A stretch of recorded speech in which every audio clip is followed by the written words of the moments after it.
Bonsoir et merci de suivre ce 23h à la une de l'actualité. En marge de la 19e conférence sur le sida et les IST en Afrique qui s'est ouverte hier à Abidjan, les premières dames du continent ont tenu une réunion. Elles ont planché sur leur rôle dans la pérennisation de la riposte au VIH. Un accord de mise en œuvre du programme Compact Côte d'Ivoire a été signé aujourd'hui par des représentants du MCC et le gouvernement. Il intervient après la signature à Washington de l'accord de don de 315 milliards de francs CFA du Millennium Challenge Corporation à la Côte d'Ivoire. Bienvenue dans cette édition. Le vice-président de la République a accordé aujourd'hui 2 audiences. Daniel Kablan-Duncan a reçu tour à tour la vice-présidente du Millennium Challenge Corporation à la tête d'une délégation et le directeur général de l'ONU-SIDA. On fait le point de leurs échanges avec Awa Touré.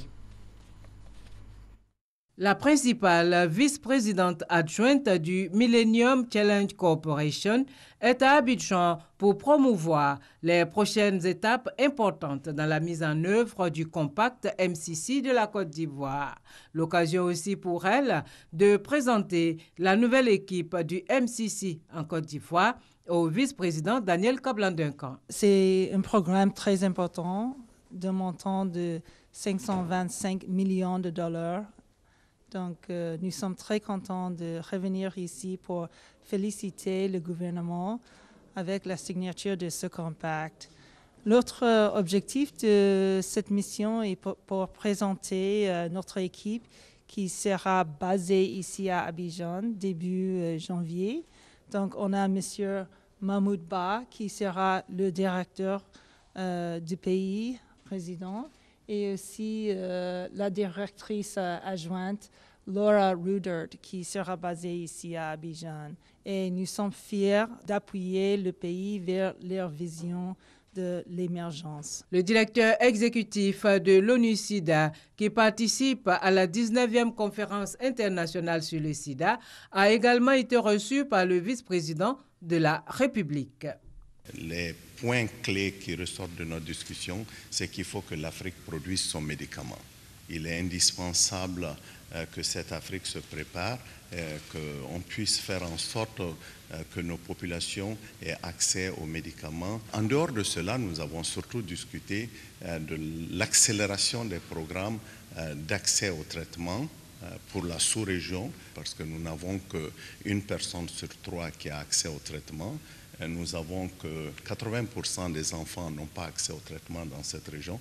Donc c'est pour nous un combat très important. Programme commun des Nations Unies sur le VIH-Sida, l'ONU-SIDA guide et mobilise la communauté internationale en vue de concrétiser sa vision. 0 nouvelle infection au VIH, 0 discrimination et 0 décès liés au VIH-Sida. Le vice-président de la République a donc échangé avec la vice-présidente du Millennium Challenge Corporation et le directeur exécutif de l'ONU-SIDA, Michel Sidibé. La vice-présidente du MCC donc a signé avec le gouvernement, représenté par le ministre de l'Économie et des Finances, un accord de mise en œuvre du programme Compact Côte d'Ivoire. Pour rappel, le Millennium Challenge Corporation a signé en novembre dernier à Washington un accord de don de 315 milliards de francs CFA avec la Côte d'Ivoire en présence du président Alassane Ouattara. Jean-Jacques Kwame. Cet accord complémentaire marque une étape importante du dispositif juridique dans la mise en œuvre du programme Compact Côte d'Ivoire qui consacre l'engagement du gouvernement ivoirien et du Millennium Challenge Corporation MCC sur les termes des financements octroyés à la Côte d'Ivoire. Le Compact a pour objectif d'aider la diversification de l'économie du pays en se concentrant sur 2 contraintes majeures à la croissance. Il s'agira pour cet accord de préciser les conditions de mise en œuvre des 2 projets compacts que sont les projets compétences pour employabilité des jeunes et la productivité des entreprises et le projet Abidjan Transport. L'État de Côte d'Ivoire ne ménagera aucun effort pour faire respecter tous ces engagements pris en vue d'une mise en œuvre efficiente du programme Compact au bénéfice de nos populations dont le bien-être constitue la finalité de la politique du gouvernement. Après la signature de cet accord complémentaire, les prochaines étapes clés pour la mise en œuvre du programme Compact sont entre autres la ratification de l'accord de don du Compact Côte d'Ivoire, la signature de l'ordonnance de création du Millennium Challenge et Compte Côte d'Ivoire et sa ratification. La délégation du MCC a annoncé de nouvelles opportunités d'approvisionnement et d'affaires en Côte d'Ivoire grâce à ce premier compact prévu pour une période de 5 ans. Rappelons que le programme Compact de la Côte d'Ivoire, signé en novembre dernier, d'un montant global de 315 milliards de francs CFA, a été conjointement développé par le MCC et le gouvernement ivoirien afin de faire face aux obstacles majeurs à la croissance en Côte d'Ivoire.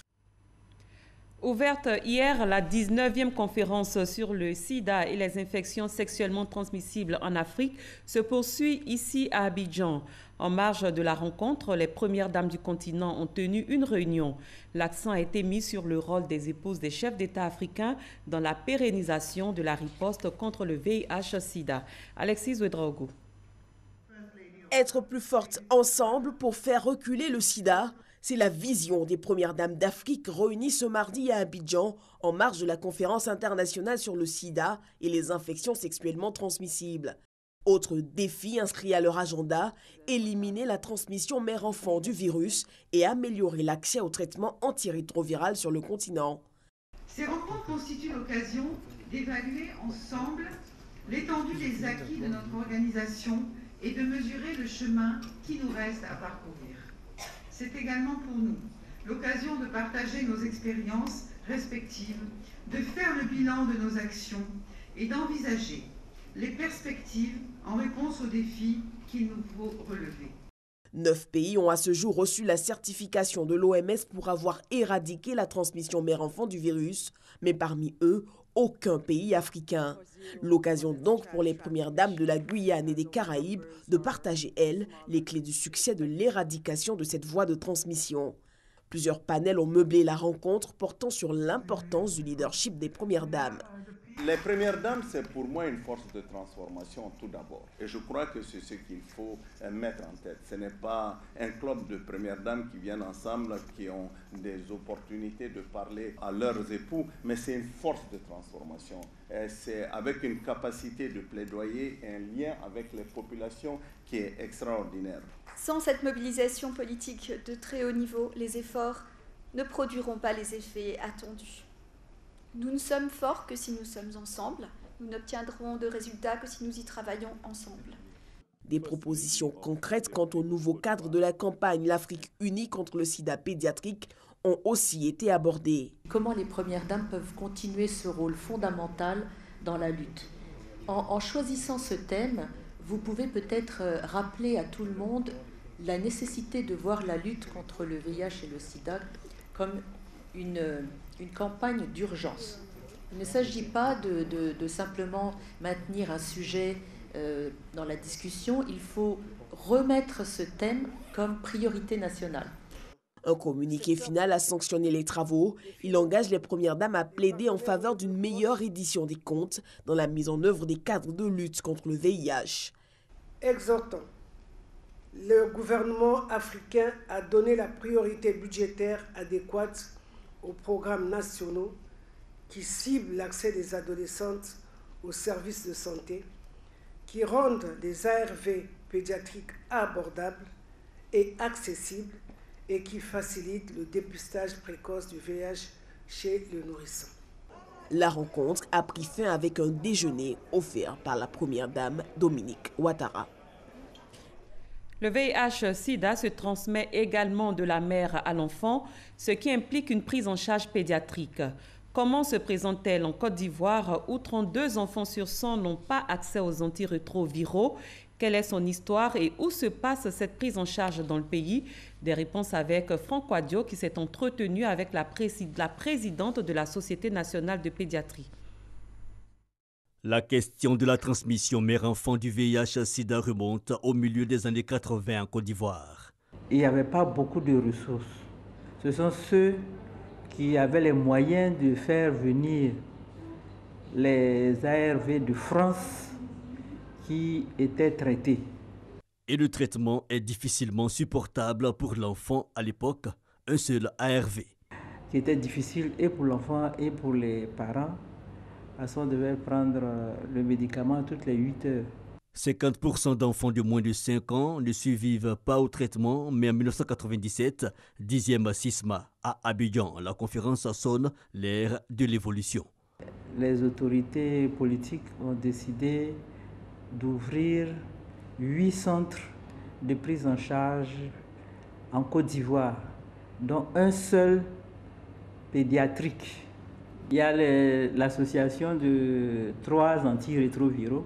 Il y a la prévention des infections opportunistes avec le cotrimoxazole et bien sûr il y a la prise en charge nutritionnelle avec l'éducation des parents. Dans la même dynamique, le CHU de Yopougon, puis d'autres centres en 2004 et aujourd'hui, plus de 1000 PTME et 400 centres de prise en charge pédiatrique dédiés aux couples mère-enfant. Si la femme enceinte est bien prise en charge, bien traitée par les ARV, à la naissance, il y a de grandes chances que l'enfant ne soit pas contaminé.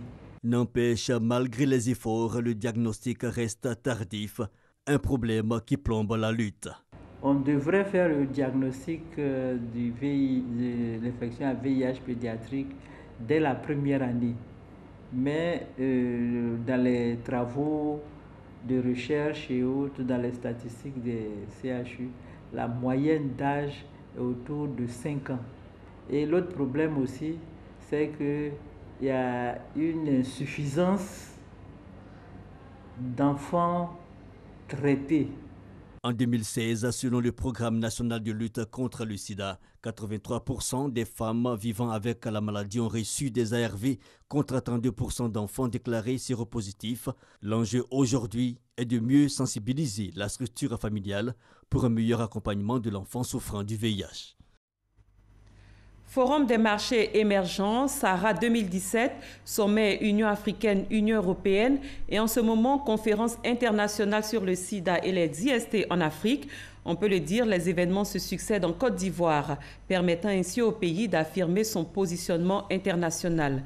Cette visibilité a des répercussions sur les populations, comme nous l'explique Adama Koni. Derrière un grand événement peut se trouver un autre.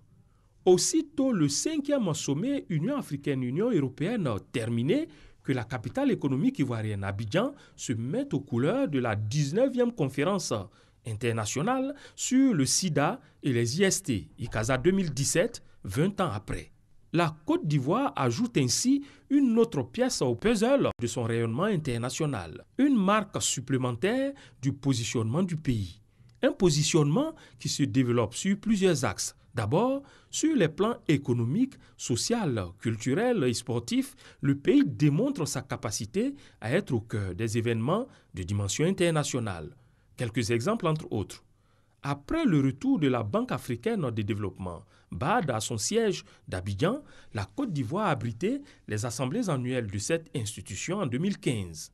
Il s'en est suivi le Forum des marchés émergents en mars 2017 et tout récemment les 8e Jeux de la francophonie et le Salon international de l'agriculture et des ressources animales d'Abidjan, Sahara 2017. Ensuite, le rayonnement du pays est perceptible sur le plan diplomatique. Dès sa prise de fonction, le président Alassane Ouattara a été porté à la tête de la communauté économique des États de l'Afrique de l'Ouest, CEDEAO. Au mois de juin dernier, la Côte d'Ivoire s'est grandement illustrée en signant son retour au Conseil de sécurité de l'ONU en tant que membre non permanent pour la période 2018-2019. Aujourd'hui, le pays tient le pari en l'espace de quelques jours de l'organisation successive de 2 grandes cérémonies de dimension internationale. Au-delà de l'image que le pays projette depuis quelques jours au reste du monde, il est bon de savoir que ce sont près de 5000 personnes qui ont participé au 5e sommet UAUE. Pour les assises de la conférence internationale sur le sida et les IST, 7000 visiteurs sont annoncés. Véritable signe d'hospitalité, mais aussi preuve de la confiance de ces visiteurs aux capacités hôtelières, au système sécuritaire et sanitaire du pays. Que retenir pour la population? D'abord, la fierté de voir son pays être le centre de la coopération internationale, donnant l'opportunité de se frotter à d'autres peuples. Ensuite, les externalités liées à la réhabilitation des voies, le rétablissement de feux tricolores, l'embellissement des grands carrefours. Toutes choses qui sont synonymes de possibilités de travail pour les techniciens et autres ouvriers qualifiés. Enfin, il est notable de savoir que chaque voyageur injecte en moyenne 600 000 francs CFA dans l'économie pendant son séjour pour ramener des souvenirs vestimentaires, artisanaux et même alimentaires. Ainsi, ce sont 7 milliards 500 millions de francs CFA que les commerçants, artisans, couturiers, vendeuses d'articles, supermarchés et maquis pourraient capter directement des participants des 2 dernières manifestations. Fin d'année heureuse en perspective. Parlons migration clandestine. Un autre contingent de 169 migrants clandestins ivoiriens est arrivé dans la nuit d'hier à Abidjan par vol spécial en provenance de Tripoli. Ils ont été accueillis par le ministre de l'Intégration africaine et des Ivoiriens de l'extérieur, Ali Koulibaly. Gabriel Zani. Amaigris à force de mal se nourrir et malades du fait des conditions de détention forcées en Libye, ces migrants ivoiriens apparaissent épuisés. Leur rapatriement à Abidjan est facilité par l'Organisation internationale pour les migrations et l'Union européenne. Ce programme va non seulement leur permettre de revenir, comme c'est le cas aujourd'hui et ce à quoi nous avons pu assister, mais ça va aussi leur permettre, leur donner une chance de se réintégrer socialement et économiquement dans leur pays. C'est une équipe conjointe du ministère de l'Intégration africaine et de l'OIM pour faire un profil des migrants, voir les besoins les plus urgents. Effectivement, pécule en espèces, hébergement, nourriture, mais aussi appui psychologique. L'accompagnement psychologique, un facteur important dans la réhabilitation de ces jeunes touchés à vif par la souffrance. En tout cas, les mots me manquent. Dieu merci, il n'est pas mort, il est vivant. En tout cas, je suis contente, très heureuse même. Car en Libye, l'aventure des jeunes tourne très vite au cauchemar. On était au bord de l'eau. C'était pour traverser pour aller en Italie. C'est comme ça que, un matin, des hommes armés sont venus nous prendre. Quand ils sont arrivés d'abord, nous ont tabassé, frappé, fouillé, prendre tout ce qui est comme l'argent. Ils ont fait ce qu'ils pouvaient faire. Ce qu'on a subi là, non, c'est Dieu seul qui sait. Les 168 migrants arrivés vont être pris en charge par le gouvernement ivoirien, l'Union européenne et l'Organisation internationale pour les migrations. Mais des milliers d'Ivoiriens restent toujours pris au piège en Libye. Il y a entre 800 000 et 1 million de migrants en Libye aujourd'hui. Et donc nous avons une longueur d'avance puisque nous avons l'habitude de faire entrer nos compatriotes qui ont manifesté l'intention de regagner la Côte d'Ivoire. Pour ces raisons, une série de mesures d'urgence pour mettre un terme à l'esclavage de migrants en Libye a sanctionné le 5e sommet UAUE. Celle-ci concerne l'évacuation d'urgence des Africains désirant quitter la Libye, la mise sur pied d'une communication de sensibilisation pour dissuader les jeunes tentés par l'exode et d'une coopération pour démanteler les réseaux de passeurs. Mais le tout, selon Emmanuel Macron, le président français, est aussi de reconstituer un État en Libye. Autre chose à présent, les populations de la Bagoué se sont donné rendez-vous dimanche dernier à Boundiali pour exprimer leur reconnaissance au président Alassane Ouattara pour toutes les actions de développement initiées dans la région. Cette cérémonie hommage s'est déroulée en présence du Premier ministre Amadou Gon Coulibaly. Léon Brou. Malgré un soleil de plomb, la Bagoué aura réussi le rappel de ses fils et filles pour dire à l'unisson la reconnaissance et le soutien de la région au chef de l'État. Cet hommage en raison des nombreux investissements du président Alassane Ouattara pour l'essor de la Bagoué et l'épanouissement de ses populations. Santé, école, agriculture avec notamment la valorisation des prix des produits. Bref, le chef de l'État n'a occulté aucun domaine de la vie, indique unanimement jeunes, femmes, élus et cadres. Cerise sur le gâteau, valorisation des compétences et désenclavement de la région de la Bagoué. Monsieur le Premier ministre, nous vous prions de dire à son Excellence M. Alassane Ouattara qu'il est une source certaine d'espérance pour nous, car il a fallu qu'il arrive à la tête de la Côte d'Ivoire pour que la pluie du développement commence à mouiller un peu le sol de notre région.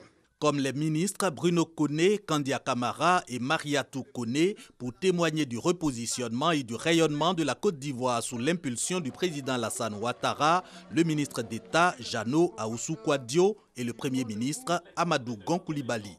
À ce chapitre, le succès du 5e sommet Union africaine-Union européenne retient du public un standing ovation. Le chef du gouvernement de poursuivre justifie l'engagement du chef de l'État à élargir davantage les sentiers de feu le président Félix Houphouët-Boigny.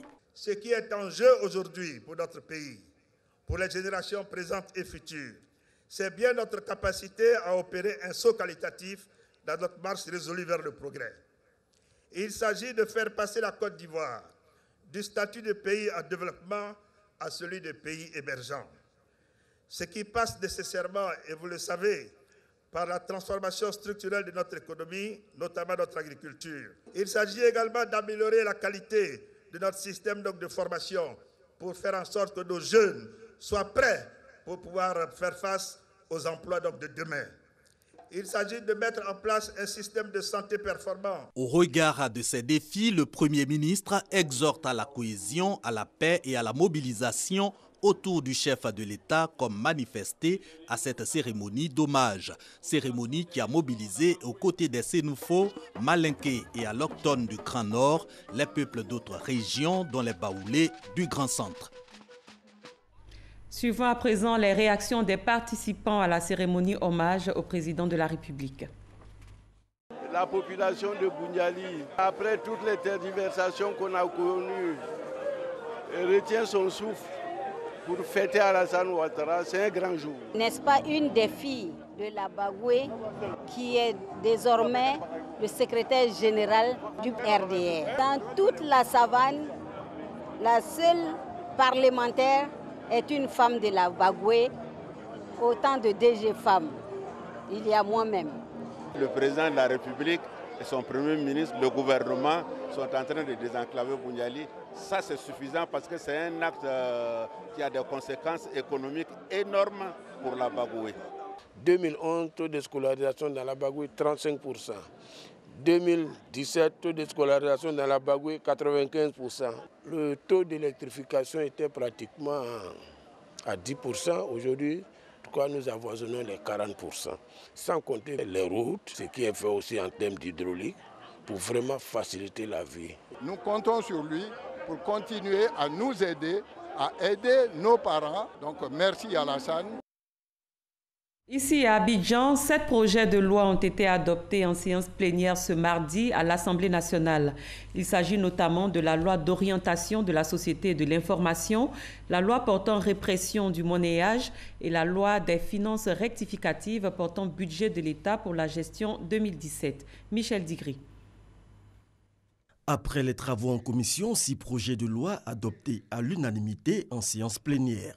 Des lois qui devraient impacter le quotidien des Ivoiriens et permettre au pays de se mettre en conformité avec ses engagements internationaux. À travers le vote de cette loi, vous verrez que désormais, on peut rester à Abidjan, si on est né à Kouibli, Fakobli, à Divo, et à travers Internet avoir son extrait de date de naissance. Désormais, toutes les marchandises et les produits qui vont être importés des États non membres de l'Union africaine vont être assujettis de taxes d'importation d'une valeur de 0,2% du coût de ces marchandises-là.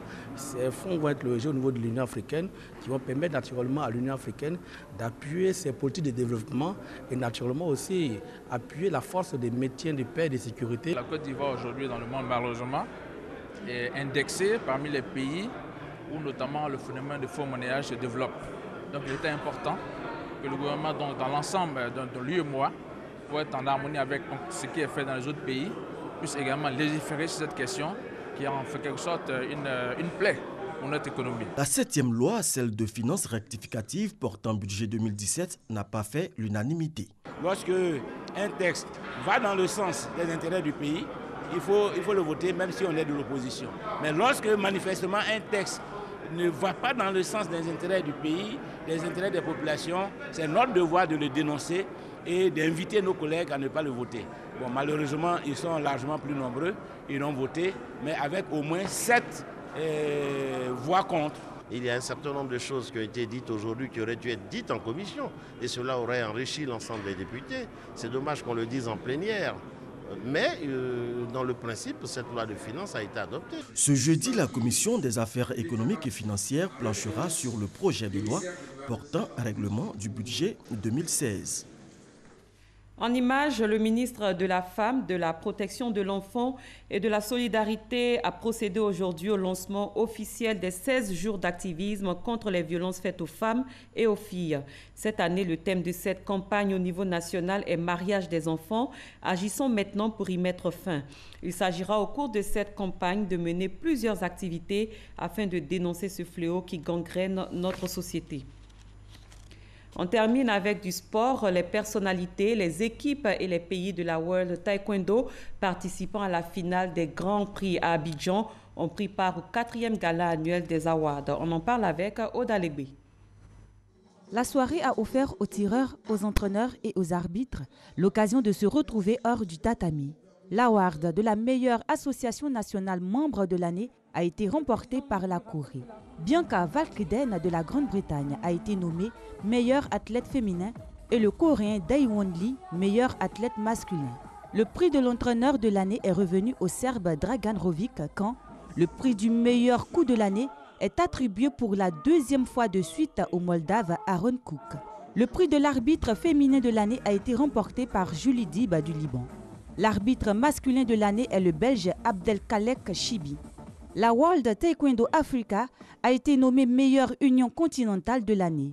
Le prix de la meilleure équipe nationale de l'année, c'est-à-dire l'équipe qui a remporté le plus de médailles lors des championnats du monde et des Grands Prix de 2017, a été remporté par la Corée, suivie de la Russie et de la Grande-Bretagne. Maître Bombachek Daniel a également remercié la World Taekwondo pour avoir donné à sa nation la chance d'accueillir la prestigieuse finale des Grands Prix, les Gala Awards et le championnat du monde par équipe. Dr Chou, le ministre des Eaux et Forêts, Richard Alain Donwahi, représentant le ministre des Sports, François Albert Amicha, ont apprécié cette soirée. Je voudrais féliciter tout d'abord, vraiment féliciter le président de la Fédération ivoirienne de taekwondo, le ministre Bombachek Daniel, pour avoir réussi à organiser ce grand événement ici en Côte d'Ivoire. Je voudrais adresser un mot particulier à mon maître, Maître Kim Young-tae, ici présent. Celui qui m'a enseigné le taekwondo il y a 45 ans. La finale du prochain Grand Prix et le Gala des Awards auront lieu l'année prochaine aux Émirats Arabes Unis.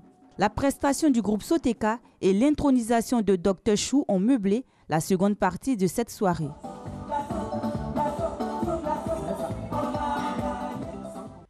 Cette édition est à son terme. Merci de l'avoir suivi. Excellente fin de soirée. Au revoir.